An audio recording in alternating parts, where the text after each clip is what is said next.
We're out here in Rogers Park to meet Jahmal Cole, the founder of My Block, My Hood, My City. He's won Activist of the Year, Chicago Magazine's Chicagoan of the Year. He's someone who deserves his flowers, so let's go give it to him. You've always been an inspiration to us. You've helped us with the Flowers for Dreams Foundation, multiple time grantee. Everyone is a fan of My Block, My Hood, My City, but we especially. Tell me how you started it, your kind of journey from inception, creating this concept, to where you are today. Yeah, well, thanks for taking the time. Thank you for the flowers, giving me my flowers while I'm still alive. Started volunteering at Cook County Jail. And at the jail, a lot of kids had never been downtown. They had never been to the lake. They see Lake Michigan and they say, what ocean is that? A lot of kids have never been on a plane. Their whole worldview is shaped by a few blocks. To me, that was tragic, and I wanted to do something about it. So I started taking them on field trips to places like Rogers Park, to places like Pilsen, to places like Devon Avenue, and exposing them to different foods, cultures, professions in their own city. That's kind of how I started.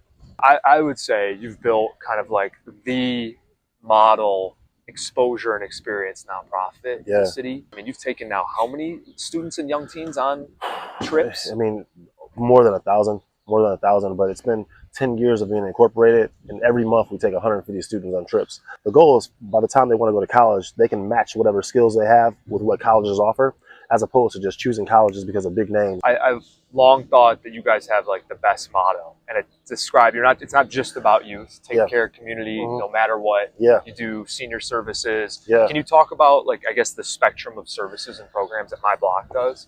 So that used to give me a big headache, because I used to be like, man, how do I get a grant when I'm putting lights on King Drive, I'm taking kids on field trips, I'm shoveling snow, I'm delivering water and fans. Pandemic hit, and now we're doing senior deliveries. Like, how do you just say what you do in that? And I had all this stress, and I ran into President Obama. I went to a basketball game with him, and so I told him, I was like, I'm under all this stress. You know, how do I get a grant? How do I be sustainable as a nonprofit? What am I supposed to do? And he said that like it was nothing. He was like, oh, you just take care of people no matter what. I was like, what? No way. He was like, you just take care of people no matter what. And so that's the mission of my organization, is My Block, My Hood, My City, taking care of people no matter what. Wow, you're still giving him credit for that line. Well, it really describes exactly what you do. I mean, I don't know how he knew, but it's fitting.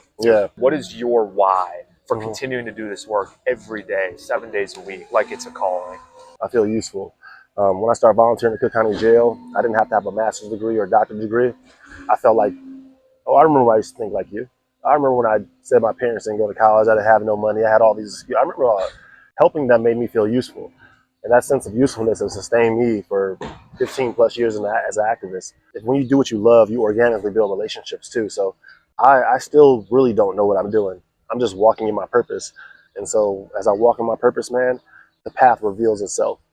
I just have to trust it and know that if my heart's in the right place, it's going to work out. Like, you know? I feel like following you, it's like every day, every month, every year, you're called to something new that matters. And like, you're always doing something that matters, but it might not be the same thing. This is back to taking care of community no matter what. I love that. You got to be nimble. You got to pivot like Kobe. I think most people appreciate but don't realize how much it matters is putting up hoops or repairing hoops in communities where the playground's everything. A lot of people think that basketball hoops are magnets for violence. And if you take the rims down, the neighborhoods will be safer. If you want somebody to stop smoking weed on the park bench, you don't take away the park bench to get them to stop smoking weed, you know? So we put the rims back up. 50 to 60 kids per day can play at those parks if they have rims. If we can't afford to put the rim back up, we buy rollout rims and bring them to parks, and kids can request those on our website.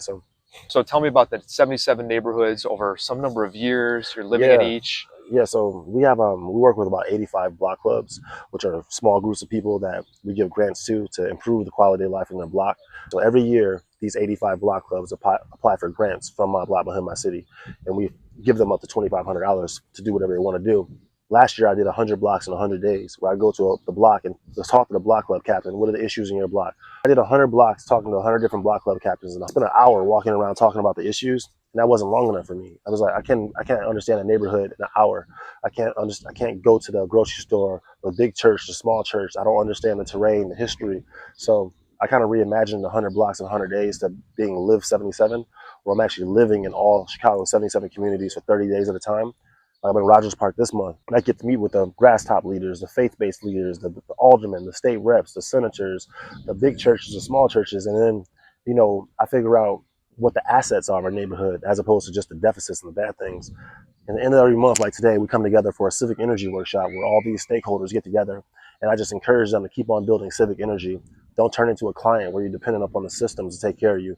Figure out what the problems are in your neighborhood, how you want to solve them, and work with your neighbors to solve the problems. And so God's got a battery in my back, and I'm enjoying I was going to say, it's like, I'm probably butchering this, but it's like is it Thanos or from the Avengers, where you're like this civic energy battery pack. You kind of absorb everybody's civic energy, and like it makes you stronger, and then you give it back out to the world. You're brilliant. I might have the wrong superhero. No, I've never seen that, but you're saying it right. I thought that I was going to be able to go out and inspire folks, and they could see God living through me. But what's been happening is me seeing God living through them. God touches people, like ordinary people like myself, to like, this is my block, this is my neighborhood. I'm gonna keep this place strong. Like every community I go to, there's somebody that is like an Ed Mullen that has all this civic energy. And so, yeah, I thought it was gonna be more about me inspiring folks, but and I'm seeing God living in all these communities. You gotta love it. You gotta love helping people, and it's gonna test you. Not to take a huge step back, you mentioned this at the beginning. What resonates with some of the young kids that you support and engage with is that you experienced some of the trauma, challenge, adversity that they experienced. Yeah, I've been shot twice. You know, I was homeless as a kid, but at the same time, man, like poverty was a blessing to me because my grandmother's kitchen was a dining room, you know, for all of our cousins. And I didn't have a poverty of imagination, but I had a poverty of finance. And also because I experienced traveling so much now, I can tell kids that poverty in Chicago is like upper class in South Africa where I volunteer. We don't appreciate our liberty. When I go to Cook County Jail and I speak, everybody's wearing the hoodies, you know, the t-shirts.